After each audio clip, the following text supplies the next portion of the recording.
Dialogue ಬಗ್ಗೆ ಹೇಳಬೇಕು ಅಂದರೆ ಫಸ್ಟು ನನಗೆ ಈಗಲೂ ನೆನಪಿದೆ. ಪೂಜೆ ಅಂತ ಮಾಡಿದ್ರು ಸಾರು, ತರುಣ್ ಸರ್. ಒಂದು ದಸ್ತು ಪೇಪರ್ ಕೊಟ್ಟು ಒಂದು 8 ರಿಂದ 10 ಪೆನ್ ಕೊಟ್ಟಿದ್ರು. ಸರಿ, ನಾನು ತಗೊಂಡು ಏನು ಬರೀಬೋದು, ಕತೆ ಹೇಳಿದ್ದಾರೆ ಅಂತ ಶುರು ಮಾಡಿದೆ. ಈ ಒಂದು ರೀಡಿಂಗು ನಾನು ತರುಣ್ ಸರ್ ಕೊಡಬೇಕು, ಆಮೇಲೆ ಜಡೇಶ್ ಸರ್ ಕೊಡಬೇಕು. ಇವರಿಬ್ಬರು ಮಾತಾಡ್ಕೊಂಡು 3ನೇ ರೀಡಿಂಗ್ ನನಗೆ ಕಲಿಸ್ತಾರೆ. ನಾನು ನೋಡ್ತಾ ಇದ್ದಂಗೆ ಅನ್ಬಿಲೀವಬಲ್ 3 ದಸ್ಟ್ ಪೇಪರ್ ಬರುತ್ತೆ.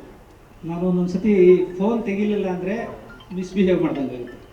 ತೆಗಿಲೇಬೇಕು ಅಂತ ಪರಿಸ್ಥಿತಿಲಿ ಬರೆದಿದ್ದು. ಬಟ್ ನಿಮ್ಮ ಪ್ರಶ್ನೆಗೆ ಬಂದಾಗ ಯಾವಾಗ ಇವಾಗ ಮೊನ್ನೆ ಒಂದು ಸೀನಲ್ಲಿ ಇದು ಬರುತ್ತೆ, ಅದು ಟ್ರ್ಯಾಕ್ಟರ್ ಬಂದಾಗ ಏನೋ ಬೆಕ್ಕಡ್ಡ ಬಂತೇನೋ ಅಂದರೆ ಒಂದು ಸಣ್ಣ ಗ್ಯಾಪ್ ಕೊಡ್ತಾರೆ, ಇಲ್ಲ ಅಣ್ಣ ಅಂತ, ಹುಲಿ ಅಂತ ಥಿಯೇಟರ್ ಆಡಿಯನ್ಸ್ಗೆ ಹೋಗ್ತಾ ಇದ್ದಾರೆ. ಅಂದರೆ ಅದು ರಿಪೀಟ್ ಆಡಿಯನ್ಸ್ ಫೀಲ್ ಆಗುತ್ತೆ, ಅವರು ಎಂಜಾಯ್ ಮಾಡ್ತಾ ಇದ್ದಾರೆ.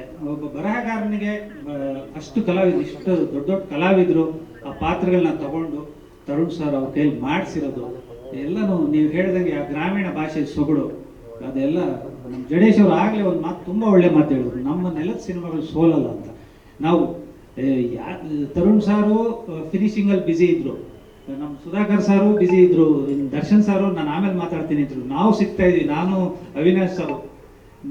ಜನಕ್ಕೆ ಅನ್ಸ್ಬಿಡ್ತೀವಿ ಏನು ಎಲ್ಲೋದ್ರೂ ಮಾತಾಡ್ತಾವನೆ ಅಂತ. ನನಗೊಂದು ಸತಿ ಭಯ, ಜಾಸ್ತಿ ಮಾತಾಡ್ತಾ ಇದೀವ ಅಂತ. ಬಟ್ ಒಂದು ಸಿನಿಮಾ ಯಾವಾಗಲೂ ಜನ ಮಾತಾಡೋಕ್ಕೆ ಶುರು ಮಾಡಿದ್ಮೇಲೆ ನಾವು ಸುಮ್ಮನಾಗ್ಬಿಡ್ಬೇಕು.